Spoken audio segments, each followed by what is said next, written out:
ത്തിൻ്റെ സ്ഥിരം സാക്ഷിയാക്കി ഉയർത്തിയതിന് അമ്മയ്ക്കും തിരുക്കുമാരനും ഒരുപാട് നന്ദി പറയുന്നു. എൻ്റെ പേര് ജോസ്മി. ഞാൻ ചാലക്കുടി ഇടവകയിൽ നിന്ന് വരുന്നു. ഞാൻ ഉടമ്പടി എടുത്തത് 2021 ഉടമ്പടി എടുത്തിട്ടുള്ളത്. ഉടമ്പടി എടുക്കാനുണ്ടായ കാരണം ഞാൻ MSc ബയോകെമിസ്ട്രി പഠിക്കുന്ന ഒരു സ്റ്റുഡൻ്റ് ആയിരുന്നു അന്ന്. അപ്പോൾ ഞാൻ 2 സബ്ജക്റ്റ് അതിൽ ഫെയിലായിട്ടുണ്ടായിരുന്നു. അപ്പോൾ ഞാൻ ആദ്യമായിട്ട് ഇവിടെ ഇങ്ങനെ കൃപാസനം 2020 ഞാൻ കേട്ടിട്ടുണ്ടായിരുന്നു. പക്ഷേ ഞാൻ ഉടമ്പടി എടുക്കാനൊന്നല്ല, ജസ്റ്റ് ഇവിടെ വന്ന് എങ്ങനെയാണ് എന്താണെന്നൊക്കെ അറിയാൻ വേണ്ടിയിട്ടാണ് ഞാൻ ഇവിടേക്ക് വന്നത്. അപ്പോൾ എൻ്റെ വീടിൻ്റെ അടുത്ത് ചേച്ചിമാർ പോകുന്നുണ്ടായിരുന്നു. അപ്പോൾ അവരെ കൂടെ ഞാൻ വന്നു. അപ്പോൾ ഇവിടെ വന്ന് കഴിഞ്ഞപ്പോൾ എനിക്കൊന്നും മനസ്സിലാവണില്ല. ഞാൻ ഒന്നുമില്ല എന്ന് പറഞ്ഞിട്ട് ഇവിടെ നിന്ന് എൻ്റെ വീട്ടിലേക്ക് പോയി. അപ്പോൾ അമ്മയുടെ അടുത്ത് പറഞ്ഞു, ഇതൊന്നുമില്ല എന്ന് പറഞ്ഞിട്ടാണ് ഞാൻ പോണത്. അത് കഴിഞ്ഞ് ഞാൻ എക്സാം എഴുതി, 2 വട്ടം എഴുതി, ഫെയിലായി. അത് കഴിഞ്ഞ് 2021 എനിക്ക് രണ്ടാമതും എക്സാം എഴുതിയിട്ടൊന്നും ഞാൻ പാസ്സാവണില്ല. അപ്പോൾ രണ്ടാമത് എന്നോട് ആൾക്കാർ പറഞ്ഞു, നീ ഉടമ്പടി എടുക്കുക, കൃപാസനം ഉടമ്പടി പോയി എടുക്കുക എന്ന് പറഞ്ഞു മാതാവിൻ്റെ അടുത്ത്. അപ്പോൾ ഞാൻ രണ്ടാമതും വന്ന് ഉടമ്പടി എടുക്കാമെന്നതിൽ ഞാൻ വന്നു, ഉടമ്പടി എടുത്തു. അങ്ങനെ ഞാൻ തിരിച്ചു പോയി. അപ്പോൾ ഞാൻ ഓൺലൈൻ ധ്യാനങ്ങളൊക്കെ കൂടാൻ തുടങ്ങി. അപ്പോൾ എനിക്ക് മാതാവിനെ കുറിച്ച് മനസ്സിലാവാനും മാതാവ് എങ്ങനെയാണെന്നുള്ളതൊക്കെ നമുക്ക് അച്ഛൻ്റെ ധ്യാനത്തിലൂടെ എങ്ങനെയാണെന്നൊക്കെ ഞാൻ മനസ്സിലാക്കി തുടങ്ങി. അങ്ങനെ എനിക്ക് ഹോൾ ടിക്കറ്റ് എക്സാമിൻ്റെ 10 ദിവസം നമുക്ക് ഹോൾ ടിക്കറ്റ് കിട്ടിക്കഴിഞ്ഞാൽ അച്ഛൻ്റെ ക്ലാസ്സിൽ അച്ഛൻ പറഞ്ഞു, വന്നു കഴിഞ്ഞാൽ എക്സാമിൻ്റെ ഹോൾ ടിക്കറ്റ് ഉണ്ടെങ്കിൽ അച്ഛനെ കാണാമെന്ന് പറഞ്ഞു. അങ്ങനെ ഞാൻ അമ്മോട് പറഞ്ഞു, അമ്മ എനിക്ക് പോയേ പറ്റൂ, എനിക്ക് അച്ഛൻ്റെ അടുത്തൊന്ന് പോകണം അമ്മ എന്ന് പറഞ്ഞു. അങ്ങനെ ഞാൻ അമ്മയും കൂടിയിട്ട് ട്രെയിനിൽ വന്ന് അച്ഛൻ്റെ അടുത്ത് കണ്ട്. അപ്പോൾ അച്ഛൻ്റെ അടുത്ത് പറഞ്ഞു, നിൻ്റെ കൃപ കൊണ്ടല്ല മാതാവിൻ്റെ കൃപ കൊണ്ടാട്ടാ എന്ന് പറഞ്ഞു. അങ്ങനെ ഞാൻ അവിടെ നിന്ന് പോയി, എക്സാം എഴുതാൻ പോയി. എക്സാമിന് ഞാൻ ഇവിടുത്തെ നേർച്ച ദിവസമായി ഉപ്പിട്ടിട്ട് എക്സാം ഹോളിൽ പ്രാർത്ഥിക്കുമായിരുന്നു. പിന്നെ വിശ്വാസ പ്രമാണമൊക്കെ ചൊല്ലിയിട്ടാണ് ഞാൻ എക്സാമിന് ഇരുന്നത്. പക്ഷേ എക്സാം പേപ്പർ കിട്ടിയപ്പോൾ എൻ്റെ കയ്യിൽ ബ്ലാങ്ക് ആയിരുന്നു. എനിക്കൊന്നും അറിയണ്ടായിരുന്നില്ല, എങ്ങനെ എക്സാം എഴുതിയെന്ന് പോലും എനിക്ക് അറിയണ്ടായിരുന്നില്ല. പക്ഷേ റിസൾട്ട് വന്നപ്പോൾ ഞാൻ 2 സബ്ജക്റ്റ് ഞാൻ 2 വട്ടം എഴുതിയിട്ടും പാസ്സാവാത്തത് ഞാൻ പിന്നെ അതിൽ പാസ്സായെന്ന് ഞാൻ കണ്ടത്. പിന്നെ അതേപോലെ തന്നെ രണ്ടാമത്തെ സാക്ഷി എന്ന് പറയുന്നത്, എൻ്റെ മാരേജ് കഴിഞ്ഞിട്ട് 6 വർഷത്തോളം ആയിട്ടുണ്ടായിരുന്നു. ഞങ്ങൾക്കൊരു കുഞ്ഞുവാവ ഉണ്ടായിരുന്നില്ല. അപ്പോൾ അതിനും ഞാൻ വെച്ചിട്ടുണ്ടായിരുന്നു. പക്ഷേ ഞാൻ കുറേ ഡോക്ടേഴ്സിനെ 4-5 ഡോക്ടർമാരുടെ അടുത്ത് മാറി പോവും. അപ്പോൾ അവരൊക്കെ സ്കാനിങ്ങിൽ പറയും, കുഴപ്പമൊന്നുമില്ല, 2 പേർക്കും കുഴപ്പങ്ങളൊന്നുമില്ല, നിങ്ങൾക്ക് ഉണ്ണീനെ കിട്ടും. പക്ഷേ എന്തുകൊണ്ടാണ് ഡിലേ വരണേന്നൊന്നും ഞങ്ങൾക്ക് അറിയണ്ടായിരുന്നില്ല. ഓരോ വട്ടം ഞാൻ ഓരോ ഡോക്ടർമാരുടെ അടുത്ത് മാറി പോകുമ്പോഴും അപ്പോൾ എനിക്ക് PCODയുടെ തുടക്കമുണ്ടെന്ന് പറഞ്ഞ്, അപ്പോൾ അതുകൊണ്ടായിരിക്കും നിനക്ക് കിട്ടാത്തത്. അങ്ങനെയാണ് പിന്നെ ഡോക്ടർമാർ പറഞ്ഞുകൊണ്ടിരിക്കുന്നത്. പക്ഷേ എന്താണ് തടസ്സം എന്നൊന്നും ഞങ്ങൾക്ക് അറിയണ്ടായിരുന്നില്ല. അങ്ങനെ ഞാൻ ഉടമ്പടിയിൽ അത് വെച്ചു. അത് കഴിഞ്ഞിട്ട് ഞാൻ ഹസ്ബൻഡും കൂടിയിട്ട് ദുബായിലാണ്. ഞങ്ങൾ 2 പേരും അവിടെ ഇവിടെ ആയിരുന്നു. പക്ഷേ ഞങ്ങൾക്ക് 2 പേർക്ക് ഒരുമിച്ച് നിൽക്കണം എന്നുണ്ടായിരുന്നു. പക്ഷേ അത് കുറേ തടസ്സങ്ങൾ അതിലുണ്ടായിരുന്നു. അപ്പോൾ അതും ഞാൻ ഉടമ്പടിയിൽ വെച്ചിട്ടുണ്ടായിരുന്നു. ഞങ്ങൾക്ക് ഇവിടെ ദുബായിൽ ഒരുമിച്ച് നിൽക്കണം, ഒരു സ്ഥലത്ത് നിൽക്കണം എന്നുള്ളത്. അപ്പോൾ ഹസ്ബൻഡാണെങ്കിൽ ആൾ സൂപ്പർവൈസറായിട്ടുണ്ടായിരുന്നു കല്യാണത്തിൻ്റെ സമയത്ത്. അപ്പോൾ ഞങ്ങൾക്ക് റൂമൊന്നും ഉണ്ടായിരുന്നില്ല. അപ്പോൾ എന്നെ കൊണ്ടുപോകാൻ പറ്റിയിരുന്നില്ല. അത് കഴിഞ്ഞിട്ടാണ് പിന്നെ എനിക്ക് ആൾക്ക് പ്രൊമോഷനായപ്പോൾ ഞങ്ങൾക്ക് ഉണ്ടായിരുന്നു റൂം കിട്ടും, എന്നെ കൊണ്ടുപോകാൻ പറ്റും എന്നുള്ളത്. അപ്പോഴും പിന്നെയും കൊറോണയുടെ ഇഷ്യൂ വന്നപ്പോൾ ആ റൂൾ അവരെടുത്തു മാറ്റി. അപ്പോൾ ഞങ്ങൾക്ക് പോകാൻ പറ്റിയിരുന്നില്ല.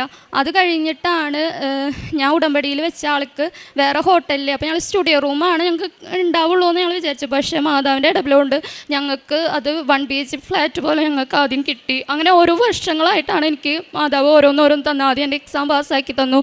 അത് കഴിഞ്ഞ് ഞങ്ങൾക്ക് ഒരുമിച്ച് നിൽക്കാനുള്ള ഒരു അവസരം കാട്ടി. അത് കഴിഞ്ഞിട്ടാണ് ഞങ്ങളുടെ കുഞ്ഞുവാവനെ ഞങ്ങൾക്ക് തന്നത്. അപ്പോൾ ഞാനിവിടെ വന്നിട്ട് ഞാൻ ദുബായിക്ക് ഞങ്ങൾ ആദ്യമായിട്ട് ഒരുമിച്ച് പോകുന്ന സമയത്ത് അച്ഛനെ കണ്ടിട്ടുണ്ടായിരുന്നു. 5 വർഷമായിട്ടുണ്ടായിരുന്നു അന്ന്. അപ്പോൾ ഞാൻ അച്ഛനെ കണ്ട് പ്രാർത്ഥിച്ചു. അപ്പോൾ അച്ഛൻ ഞങ്ങൾക്കൊരു അടിവയറ്റിൽ തൈലം കുരിശ് വെച്ച് പ്രാർത്ഥിക്കാനും ഒരു കാശ് തന്നിട്ടുണ്ടായിരുന്നു. എന്നിട്ട് അച്ഛൻ ഞങ്ങളോട് പറഞ്ഞു, അടുത്ത കൊല്ലം അമ്മയ്ക്കും വന്ന് സാക്ഷ്യം പറയണം കേട്ടോ, ജോസഫ് അച്ഛൻ പറഞ്ഞിട്ടുണ്ടായിരുന്നു. അങ്ങനെ ഞങ്ങൾ പോയി. പക്ഷെ ഞാൻ PCODയുടെ മരുന്നോ ഒന്നും ഞാൻ കൊണ്ടുപോയിട്ടുണ്ടായിരുന്നില്ല. ആ പ്രാവശ്യം ഞാൻ പോകുമ്പോൾ ഒരു മരുന്ന് പോലും ഞാൻ കൊണ്ടുപോകാണ്ടാണ് ഞാൻ മാതാവ് എനിക്ക് തരും എന്നുള്ള ഉറച്ച വിശ്വാസത്തിൽ ഞാൻ ഒരു മരുന്നും ഒന്നും എടുത്തിട്ടുണ്ടായിരുന്നില്ല. ഞാൻ അങ്ങനെ പോയി. അങ്ങനെ ഏപ്രിലാണ് ഞാൻ ഇവിടെ വന്നത്, ഉടമ്പടി പുതുക്കിക്കൊണ്ടിരുന്നത്. അത് കഴിഞ്ഞ് ഞാൻ ജനുവരി ആയപ്പോൾ ഞാൻ കൺസീവായി.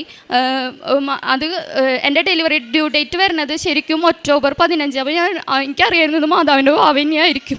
എന്ന് വെച്ചാൽ ഒക്ടോബർ എന്ന് പറഞ്ഞു കഴിഞ്ഞാൽ മാതാവിൻ്റെ മാസം തന്നെയാണ്. അപ്പോൾ എനിക്ക് ഒരാഗ്രഹം ഉണ്ടായിരുന്നു മാതാവിൻ്റെ മാസം തന്നെ. എന്ന് വെച്ചാൽ ഫസ്റ്റ് ഡെലിവറിക്ക് ആകുമ്പോൾ ഏകദേശം ഒരു സെപ്റ്റംബർ ലാസ്റ്റ് അതോട് കൂടിയിട്ടൊക്കെ മിക്കവാറും ഉണ്ടാവും എന്ന് പറഞ്ഞു ഡോക്ടേഴ്സ്. അതിൻ്റെ ഉള്ളിൽ എൻ്റെ വേരിയേഷൻ വന്നു, പ്രഷറിൻ്റെ വേരിയേഷനൊക്കെ വന്നു. അപ്പോൾ എൻ്റെ ഒരു ആഗ്രഹം എനിക്ക് ഒക്ടോബറിൽ തന്നെ ഡെലിവറി വേണം എന്നുള്ളത്. അത് കഴിഞ്ഞ് പിന്നെ ഞങ്ങൾ ദുബായിൽ നിന്ന് ഡോക്ടേഴ്സ് ഇത്രയും വർഷം എത്തിയിട്ട് കിട്ടിയത് കൊണ്ട് ഡോക്ടേഴ്സ് ആരും ഞങ്ങൾക്ക് ഉറപ്പ് പറയണില്ല ഇത് പിടിച്ചു നിൽക്കുമോ എങ്ങനെയാണെന്നുള്ളത്. അപ്പോൾ എനിക്ക് ട്രാവൽ ചെയ്യാൻ പാടില്ലായിരുന്നു. 3 മാസം ഡോക്ടറോട് ചോദിക്കും, അപ്പോൾ ഡോക്ടർ പറയില്ല ഇപ്പോൾ പോകാൻ പറ്റില്ല. അങ്ങനെ 5 മാസം എത്തിയാലാണ് ഞാൻ ഉറപ്പ് പറയുള്ളൂ എന്ന് പറഞ്ഞു ഡോക്ടർ. അങ്ങനെ ഞങ്ങൾ 5 മാസം തുടക്കത്തിൽ തന്നെ ഞങ്ങൾ പോന്നു. പക്ഷേ എനിക്ക് നാട്ടിലേക്ക് വരാനായിട്ട് ഞാൻ ഓൺലൈനിൽ കുർബാന കൂടുമായിരുന്നു. പക്ഷേ എനിക്ക് ഈശോനെ സ്വീകരിക്കണമെന്നു എന്നുള്ള വലിയൊരു ആഗ്രഹമായിരുന്നു. കാരണം എൻ്റെ ഉദരത്തിലുള്ള കുഞ്ഞാവയ്ക്ക് എന്നിലൂടെയാണ് ഈശോനെ സ്വീകരിക്കാൻ ഇപ്പോൾ പറ്റുള്ളൂ. അപ്പോൾ അത് എനിക്കൊരു ഏറ്റവും വലിയൊരു ആഗ്രഹമായിരുന്നു. അങ്ങനെ ഞാൻ അവിടെ നിന്ന് നാട്ടിലേക്ക് 5-ാം മാസം വന്നു. ആ ട്രാവലിംഗ് എന്ന് പറയുന്നത് ഞങ്ങൾ ഫ്ലൈറ്റ് 8 മണിക്ക് ഫ്ലൈറ്റ് എടുക്കണത് അവിടുത്തെ ട്രാഫിക് കാരണം ഞങ്ങൾ 7:15-നാണ് അവിടുത്തെ ഇമിഗ്രേഷനിൽ അവിടെ എത്തണത്. അത് അവിടുത്തെ ബോർഡിങ്ങിൻ്റെ എല്ലാതും ക്ലോസ്ഡായി. ഇനി പിന്നെ കയറാൻ പറ്റില്ല, ഫ്ലൈറ്റ് പോയി എന്നുള്ളതിലാണ് ഞങ്ങൾ ഓടി മരിച്ച് എത്തണത്.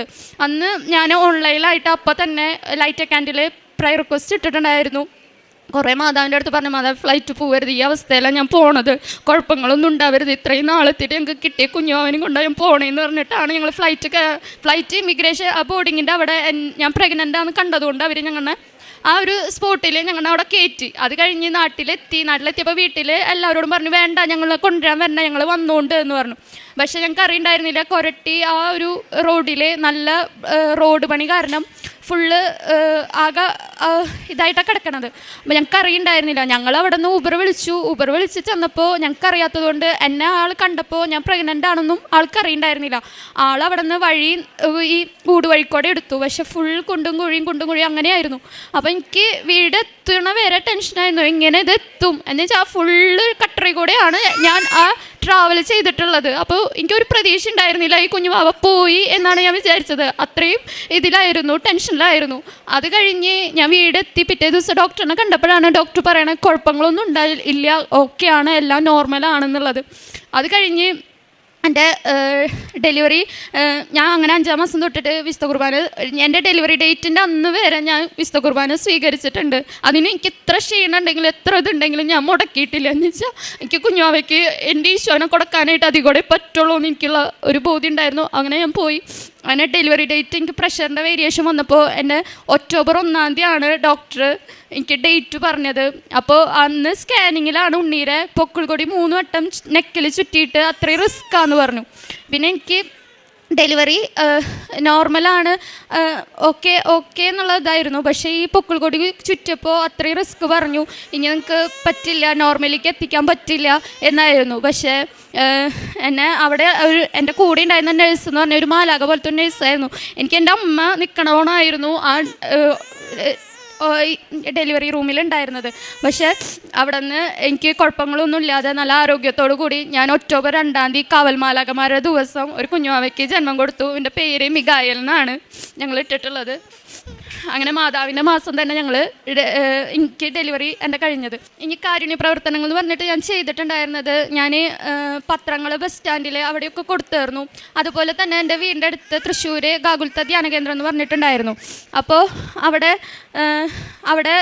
ഞാൻ മാസത്തിൽ ഒരു ദിവസം, ആഴ്ചയിൽ ഒരു ദിവസം പോയിട്ട് പ്രേക്ഷിത പ്രവർത്തനം പോലെ ഞാൻ അവിടെ ചെയ്യായിരുന്നു. പിന്നെ എനിക്ക് ഇവിടെ നിന്ന് ഞാൻ പോയപ്പോൾ എനിക്കത് നടക്കണ്ടായിരുന്നില്ല. അപ്പോൾ ഞാൻ അവിടെ തന്നെ ഓൺലൈൻ ധ്യാനം ഉണ്ടായിരുന്നു. അപ്പോൾ അതിൻ്റെ UAE കോർഡിനേഷൻ ഫുള്ള് ഞാൻ ചെയ്തായിരുന്നു. അങ്ങനെ ഞാൻ പ്രേക്ഷിത പ്രവർത്തനം ചെയ്തിട്ടുണ്ടായിരുന്നു. പിന്നെ കാരുണ്യ പ്രവർത്തനം എന്ന് പറഞ്ഞിട്ട് ഞാൻ ചെയ്തിട്ടുണ്ടായിരുന്നു. എന്നെക്കൊണ്ട് പറ്റാവുന്ന സഹായം, പൈസ കൊണ്ടാവട്ടെ, പഠിക്കാൻ ഇല്ലാത്തവർക്കായിക്കോട്ടെ ഒക്കെ ഞാൻ ചെയ്തു കൊടുത്തായിരുന്നു. ഇങ്ങനെ ഓൾഡ് ഏജ് ഹോമിൽ പോയിട്ട് എന്നെക്കൊണ്ട് അവിടെ വീടിൻ്റെ അടുത്ത് തന്നെ ഒരു ഓൾഡ് ഏജ് ഹോം ഉണ്ടായിരുന്നു. അപ്പോൾ അവിടെ പോയിട്ട് എന്നെക്കൊണ്ട് പറ്റാവുന്ന അമ്മമാർക്ക് ഹെൽപ്പ് ചെയ്യാനോ അവരെ നോക്കാനോ ഒക്കെ ആ പ്രഗ്നൻ്റ് ആയിരിക്കുമ്പോഴും ഞാൻ പോയിട്ടുണ്ടായിരുന്നു. ആഴ്ചയിൽ ഒരു ദിവസം ഞാൻ പോവും, അമ്മമാരെ കൂടെ ഇരിക്കും, അവർക്ക് പറ്റാവുന്ന ഹെൽപ്പൊക്കെ ചെയ്തു കൊടുക്കുമായിരുന്നു. അങ്ങനെയൊക്കെയാണ് ഞാൻ കാരുണ്യ പ്രവർത്തനമായിട്ട് ഞാൻ ചെയ്തിട്ടുണ്ടായിരുന്നത്. എനിക്ക് ഈ അനുഗ്രഹങ്ങൾ, എനിക്ക് ഒരുപാട് അനുഗ്രഹങ്ങൾ ഈ വർഷങ്ങൾക്ക് മാതാവ് എനിക്ക് തന്നിട്ടുണ്ട്. പക്ഷേ എനിക്ക് പറയാൻ പറ്റണ സാക്ഷ്യങ്ങളാണ് ഞാൻ ഇവിടെ പറഞ്ഞിട്ടുള്ളത്.